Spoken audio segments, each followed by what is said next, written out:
translation is 754, page 754. أعوذ بالله من الشيطان الرجيم بسم الله الرحمن الرحيم وقال إني ذاهب إلى ربي سيهدين رب هب لي من الصالحين فبشرناه بغلام حليم.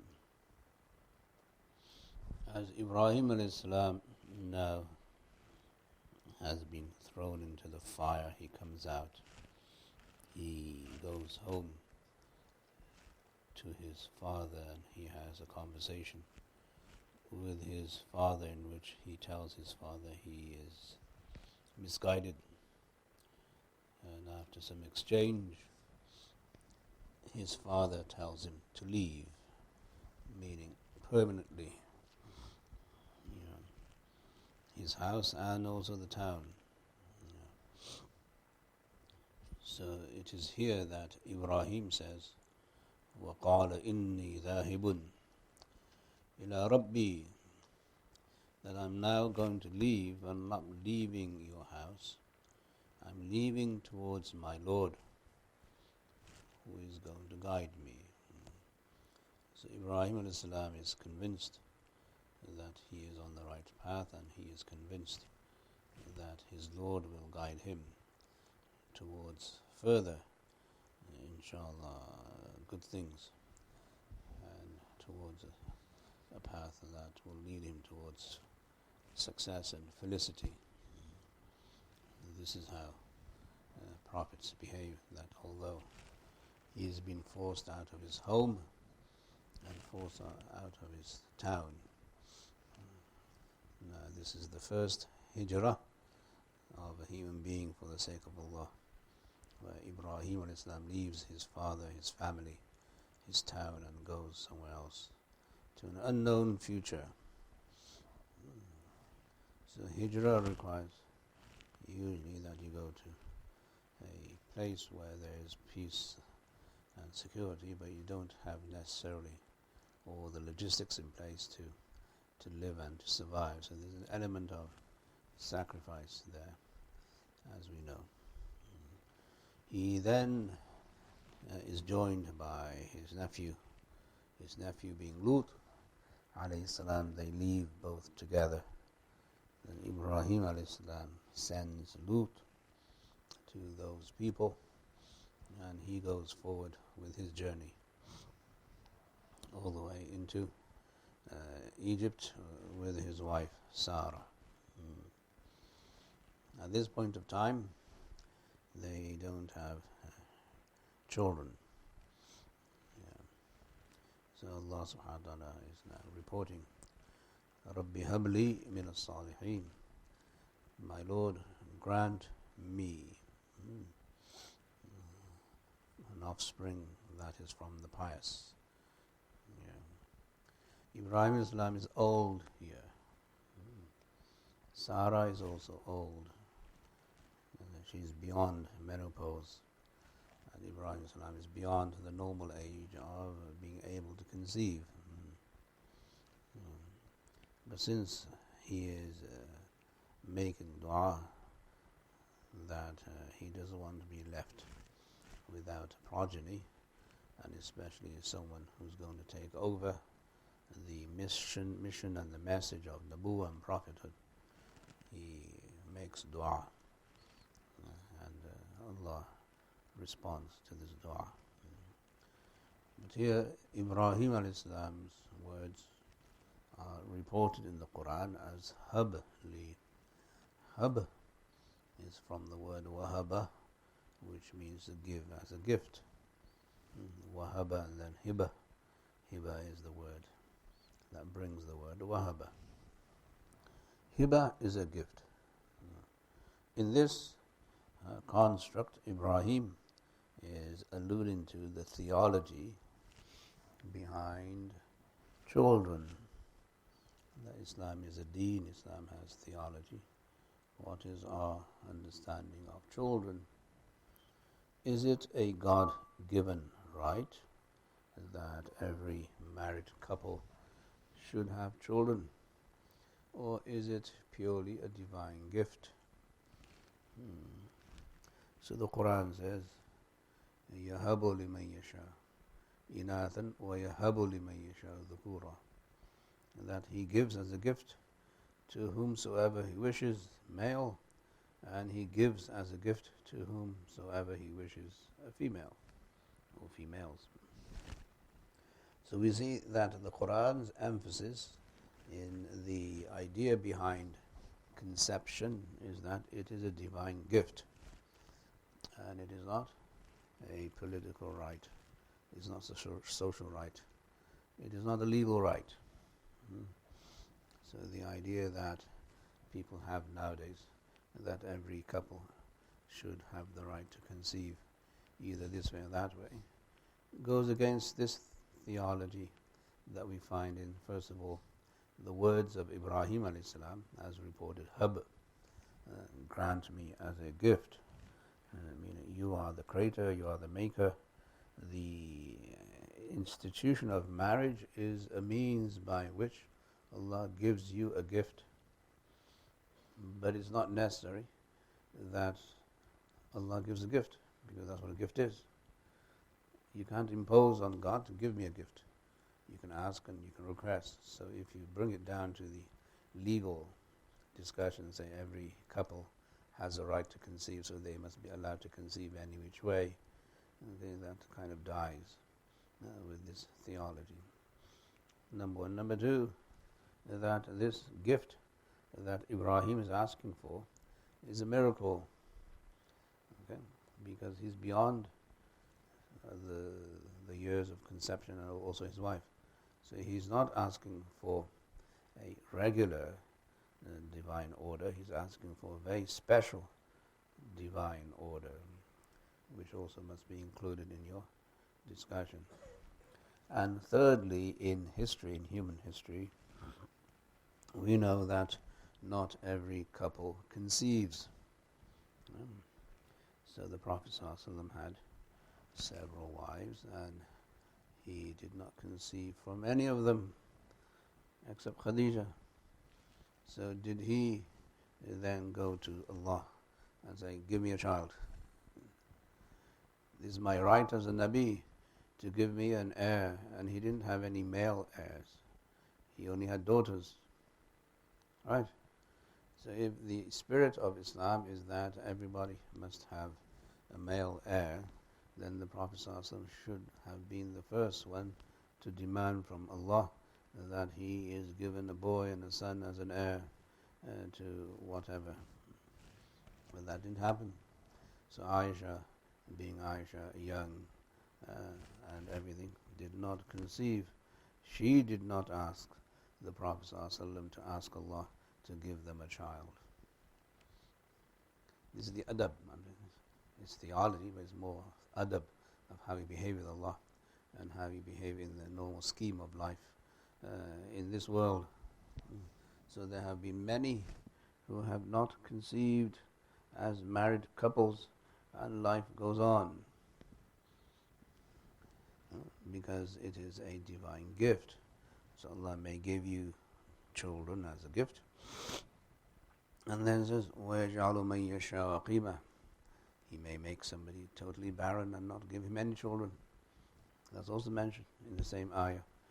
Allah subhanahu. So here the word hab gives us an insight into the understanding of Ibrahim as salam about Allah subhanahu wa ta'ala. Allah, He is his Lord, and part of his lordship is that he is the one who gives gifts.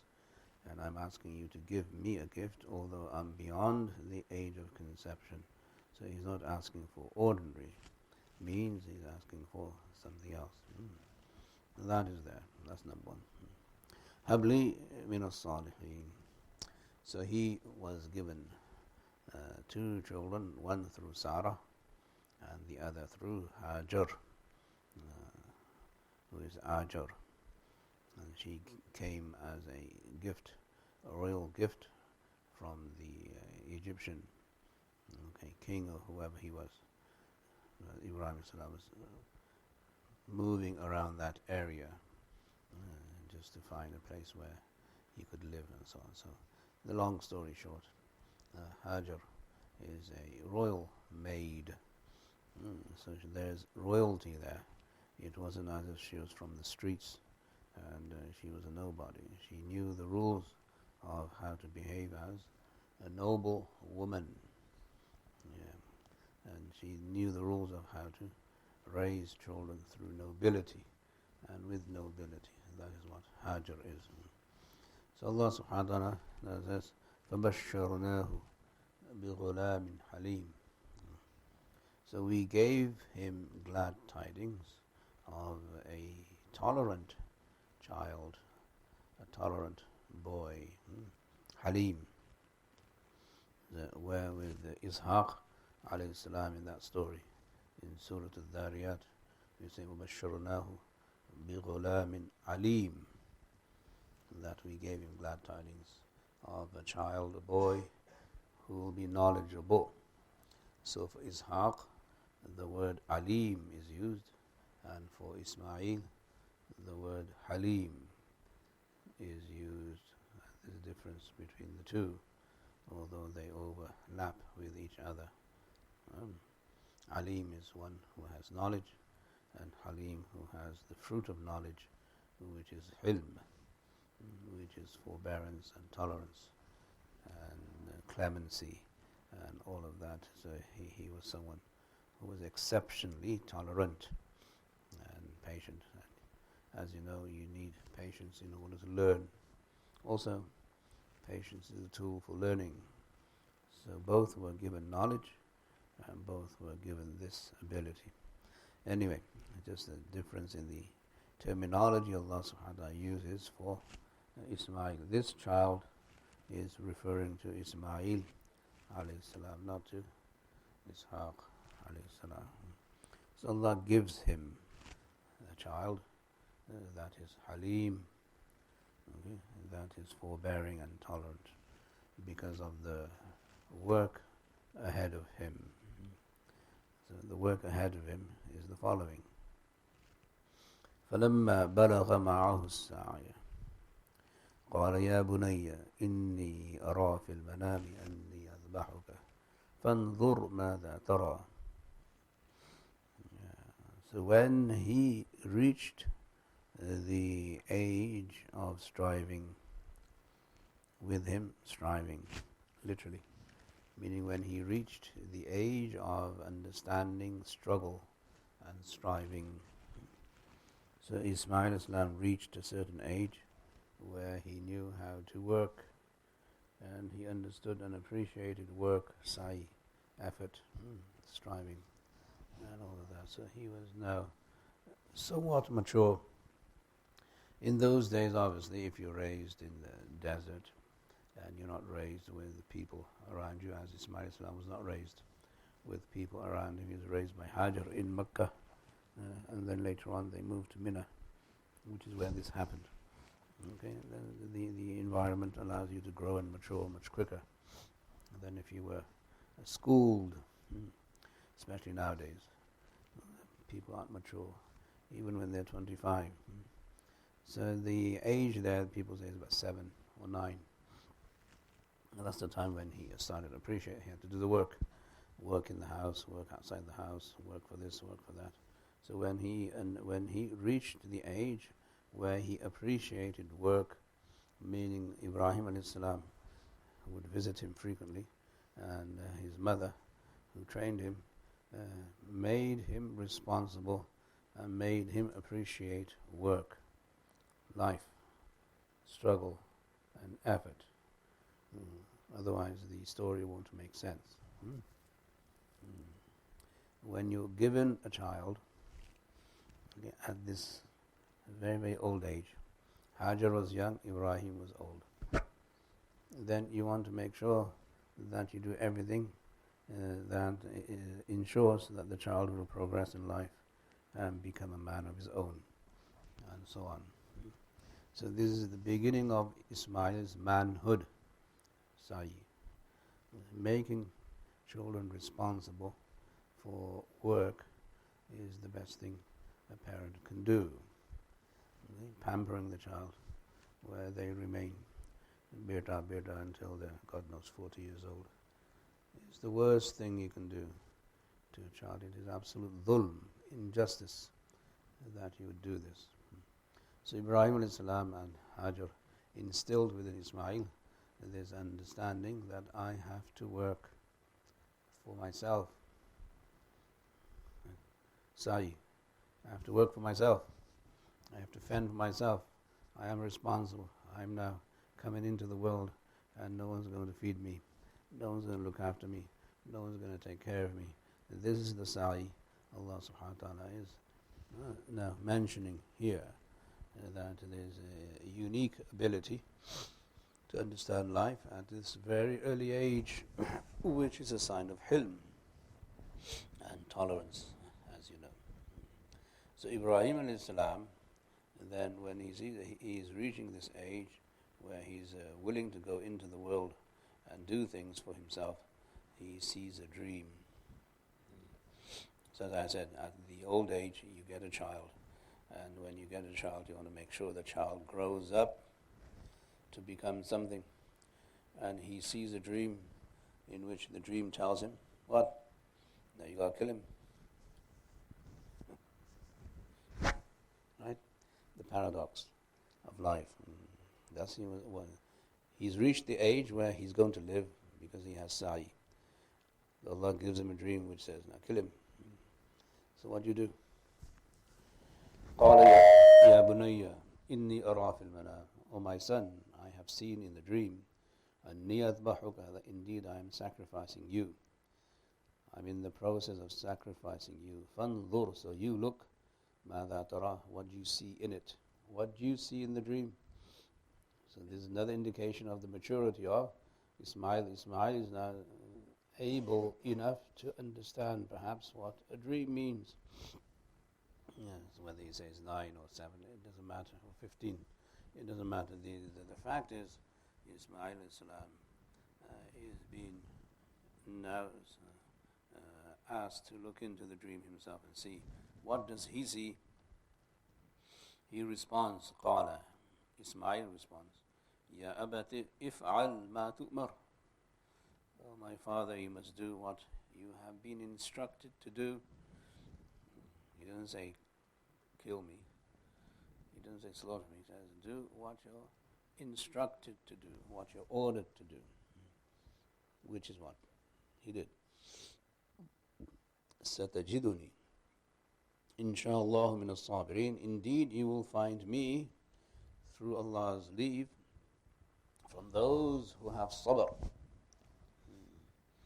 I will be amongst those who are patient. Now, your instruction, if it's to slaughter me, then do that. I'll be patient. And if your instruction is something else, do that. I will be patient. So now he has understood that his role is to apply the rule of Allah, and every Nabi's dream is wahi. So Ibrahim alayhi salam now gets ready for this now. I see there is stress there, because he asks for a child at the end of his life. He gets a child that is ready, that is productive, and that is intelligent, and Allah shows him that he must sacrifice him. So that's the stress. That's the tension that's going through Ibrahim alayhi salam. He's a human being, right? So he's going to have these thoughts. What am I doing? But if Allah wants me to do this, then I will have to do it. Number one. Number two, the idea of sacrificing a human being was never established in human civilization as a practice. So Ibrahim alayhi salam is also thinking, why am I being asked to sacrifice a human being? That's not really in the realm of ibadah. Muslims don't sacrifice human beings. So why am I being asked to sacrifice human beings? That's the other tension in his mind. But he says, let's follow the hukum. So the hukum is this, we'll follow the hukum. We don't need to interpret or make ta'weel and do something that Allah doesn't want us to do. We'll do what He wants us to do. We won't ask about the Islamic justification of this. Okay? So there's a life justification. Allah, you gave me a child at this age, now you're asking me to kill him. And there's an Islamic justification. We don't sacrifice human beings in Islam. So he gets rid of both justifications and he says, okay, whatever Allah wants. That's the imtihan or the bala that Allah speaks of. Yeah. فَلَمَّا أَسْلَمَ وَتَلَّهُ لِلْجَبِينِ. So when they submitted, what did they submit to? What I just said. Ismail Islam submitted to whatever Allah wanted his father to do. Ibrahim Islam submitted at so many different levels, as I just mentioned. So when they both submitted, and he laid him down, وَطَلَّهُ لِلْجَبِينِ, he laid him down on his forehead. And he started to use his knife and started to cut his throat. And then it would not work, so he sharpened it again and again and again, and he changed positions of the neck and then also the throat, and nothing worked. Nothing worked. وَنَادَيْنَاهُ أَيَّا Ibrahim. Then we called him, O Ibrahim. We called Ibrahim from a distance, and we spoke to Ibrahim and said, قَدْ صَدَّقْتَ الرُّؤْيَا. Indeed, you have made your dream come true. You have confirmed your dream. So where is the confirmation of the dream? The dream said that I am sacrificing you, meaning in the process. The dream didn't say I sacrificed you in the past tense. So now you have confirmed the dream that you are in the process of sacrificing, which was the intent of Allah, that He would submit, leave all of these values and justifications, and do what He wanted him to do. So that is now tasdeeq, confirmation of the dream. Inna kadhalika najzil muhsinin. Indeed, this is the way we do reward those who do good deeds. Now, where's the reward here? There's no reward here. How did we reward Ibrahim? One is that we allowed you to prove your integrity by following the command of Allah, and we also spared your son. So we allowed you to sacrifice without killing your son. That is the reward. Yeah. This is how we see this. So this. إِنَّ هَذَا لَهُوَ الْبَلَاءُ الْمُبِينُ. Indeed, this was a huge test. This is a huge, open, clear, evident test. So Allah subhanahu wa ta'ala, this is the way He tests. So whatever Allah commands us to do is a test. So Muslims must see this as universal. Whatever Allah sends our way is always going to be a test. So whether it's a good thing or not a good thing, we must see it as a test and not assume this or that. So Ibrahim as-salam is the prototype. He is the blueprint for all human actions and sacrifices, that no matter in what type of condition you are in, you must see that as a test. Good times are a test, and not so good times are also a test. And this is all about this life. This life is all a test. لِنَبْلُوَكُمْ, so that we may test you in this world, and then remove you from this world, and then repay you, compensate you, reward you, or punish you according to your actions. But this is the way we repay those who do good deeds. Inna kadhalika najzil muhsinin. So we allow them to sacrifice, allow them to submit, allow them to be patient, and then allow them to succeed in their test without any damage. There was no harm done. So this is the divine intent, that no harm should be done to Ismail Islam, and this is all the process of the divine, and bringing into existence a tradition of human submission and human surrender through the institution of sacrifice. So sacrifice means that you gain something at the other end. Ibrahim alayhi salam did not expect or anticipate anything at the other end. Ibrahim didn't know that the knife will not work. He was anticipating that he would kill his son. That was the test, and that was also the reward for Ibrahim. So you see, that was all abstract. Okay? There's an unknown factor in what a Muslim does at this level. So a Muslim doesn't expect any results at this level in this world. In fact, he expects the worst, and despite that, he goes through with it. So this is, as I said, the prototype of sacrifice, both in the father and the son, and also the mother, because the mother is also involved in this whole process. So this is the Ali Ibrahim, the family Ibrahim, alayhi salatu salam, who give us this code of life and this code of living. Hajar's initial sacrifice was to try and save Ismail between the sa'i of Safa and Marwa. The same word is used there, sa'i. So between Safa and Marwa, her sa'i was to do what? Save Ismail by looking for water. And Ibrahim's sa'i here is what? Is to kill him. The divine paradox. So the mother he chose to save him, and the father he chose to kill him. Right? The divine comedy, if you want to call it that. Yeah, this is how the divine works with Ibrahim. So Ibrahim is the prototype. This great figure of Tawheed and monotheism, total submission to the one Allah. It doesn't matter. Okay. You gave me a son at an old age. Now you want me to get rid of him, I'll get rid of him. Right? When he's appreciating life. If you start sacrificing when he's a baby, that might make sense. But no. So these are all the signs of Allah's Fadl on Ibrahim alayhi salatu wasalam.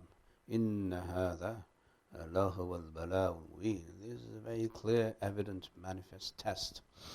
And Ibrahim alayhi salam is setting the stage for all other prophets after him and all other Muslims after him, that he must strive to be at this level of trust and tawakkul and submission to Allah, that you will do anything and everything if the command is given. That should be in your DNA, and that is the root of a Muslim civilization, that we used to be very eager to sacrifice for the sake of Allah. Now we can't sacrifice dinner parties for Allah. We're stooped in luxury. We have to go to a party or go to this. No, the party is more important. Why? Because my family will be angry at me if I go to the party. What if Allah's angry at you for not going there? You see that how things have changed. Our priorities are kind of messed up, to say the best, say the least.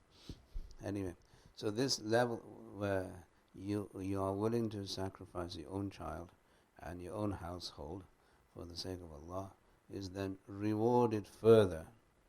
وَفَدَيْنَاهُ بِذِبْحٍ عَظِيمٍ. Okay, then we spared him and we gave him in ransom for a great offering, a great slaughter, the offering of the ram that came from Jannah.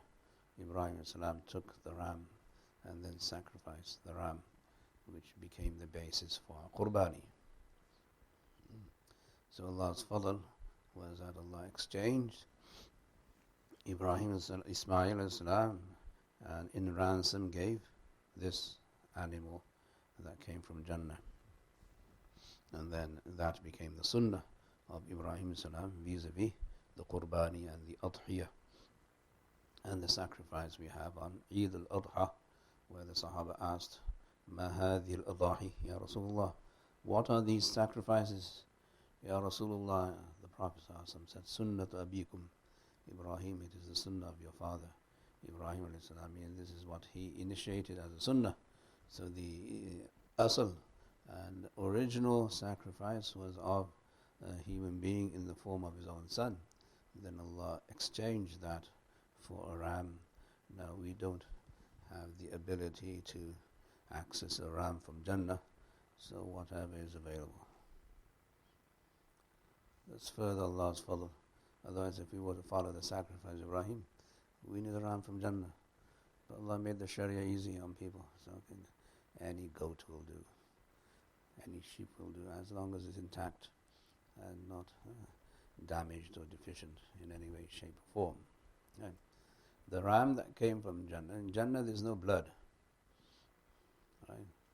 But when something comes into earth in time and space, it assumes all the properties of time and space, and that's where the blood came from. Right? Otherwise in Jannah there's no blood. You have to remember that. As a side note, that this was a dhibah azim, the tremendous sacrifice or tremendous slaughtering of an animal. And they ate from that and they gave to people. And so on. That became the tradition of the Al Ibrahim. وَتَرَكْنَا عَلَيْهِ فِي الْآخِرِينَ. And indeed we left for him, behind him in later generations, we left for him something. The Quran doesn't say a good name, but it's implied. That is through the dua of Ibrahim alayhi salam. وَجْعَلْ لِي لِسَانَ صِدْقٍ فِي الْآخِرِينَ, which we did in Surah Al-Shu'ara. That give me a good name in those who come after me. Having a good name in future generations is a ni'mah from Allah. You don't want people to remember you as a bad person. You definitely want people to remember you as a good person, because you will become shuhada lin-nas. You will become witnesses for people on the Day of Judgment. And if you witness altogether there is a bad person, then that's not a good sign. So Allah subhanahu wa ta'ala says, as a further ni'mah, we placed a good name for Ibrahim, and he is recognized by these three religions, Judaism, Christianity, and Islam. They all recognize him as their prototype and patriarch, and so on. So we gave him a good name. So we gave him this ability in the world to perform the utmost and the highest level of sacrifice, which was throughout his life. Throughout his life he did nothing but sacrifice. He sacrificed his body by being thrown into the fire. He sacrificed his father and his hometown by making hijrah, and he sacrificed so much, his own life in front of Namrud for the sake of Tawheed, and then he sacrificed his progeny for the sake of Allah. So Ibrahim alayhi salam's life is all about sacrifice. That's who Ibrahim is. Hijrah and what's called Qurbani, Adhiyah, and obviously with this, the issue of jihad. Salamun ala Ibrahim. Peace be upon Ibrahim alayhi salam. Peace, eternal peace be upon Ibrahim. Allah's declaration for Ibrahim is that salam, that there can be nothing that's going to hurt Ibrahim, nothing in the fire, nothing in front of Namrud, nothing even when he is trying to sacrifice his son with a sharp knife. Even there's only salam. There's only peace for Ibrahim. Whatever Ibrahim touches, there's peace. So salam ala Ibrahim fi dunya, and obviously fi al-akhirah. Plenty of salam for him. That's why we use the word salam. As we saw with Nuh alayhi salam, salamun ala Nuhin fil alameen. Salam on Nuh in all the worlds. Here there is salam, period, on Ibrahim. Whether he's here or there, doesn't matter. Wherever Ibrahim is, there is salam. كَذَلِكَ نَجْزِ الْمُحْسِنِينَ. Likewise, thus we do reward those who do good deeds. Okay. So in the story of the sacrifice, there were rewards, which I mentioned. And post-sacrifice, there is further reward for Ibrahim alayhi salam, in the sense that he has a good name. And the ummah of Muhammad sallallahu alaihi wasallam is asked to follow the millah of Ibrahim, which is also a jaza, it is a ni'mah, it's a blessing, that what we do by following Ibrahim is that he receives the rewards. All the sacrifices we make on Qurbani, all that reward goes back to where? Ibrahim. All of it. So there's a reward. And he will come on the Day of Judgment with all that reward in front of Allah and so on. إِنَّهُ مِنْ عِبَادِنَا الْمُؤْمِنِينَ. Indeed, he is from our believing servants. He is from our believing servants. He is from those who believe in Allah, trust in Allah, and do things for the sake of Allah. This is a testimony from Allah about Ibrahim alayhi salam, just in case people corrupt his name, as you know, in certain religious writings. They corrupt Ibrahim alayhi salam and his seerah and his stories, and they call him this and that. So the Quran says, none of that. Ibrahim is with salam. He is not corrupt. He is sound. And there's only safety and security and peace around him. So we must appreciate that the Quran speaks the truth about Ibrahim alayhi salam and does not go the way other books speak about him. Other religious books, they don't care about the infallibility of prophets, where the Quran depicts the infallibility of prophets all the time. This is a distinction between what human beings write and what Allah reveals. Human beings, being human beings, are not able to appreciate that another human being is perfect. But Allah, being Allah, is able to appreciate that He can make someone perfect when He chooses to. So He made all the Anbiya perfect in the sense that they are ma'soom, in the sense that even their mistakes are good, in the sense that they do not commit any sin, and they are infallible. So we see this as a ni'mah of Islam and of the Quran, that we see human beings, the good human beings, in good light. We don't see good human beings in bad light. So this is how human beings must behave as a civilization. They appreciate the goodness, wherever it is, and they don't fall on their faces when they're describing the achievements and feats of human beings. So this is a societal message in the Quran. إِنَّهُ مِنْ عِبَادِنَا الْمُؤْمِنِينَ. Indeed, he is from our servants who is believing. So he believed in Allah, and he was straightforward and was upright, and he did all of this for the sake of Allah subhanahu wa ta'ala. The next few ayat deal with Ishaq alayhi salam, which inshallah we will consider the next time. We'll stop here. Jazakumullah khair. We'll see you all soon. Subhanallah wa bihamdihi, subhanakallah wa bihamdihi. Nashhadu an la ilaha illa anta nastaghfiruka.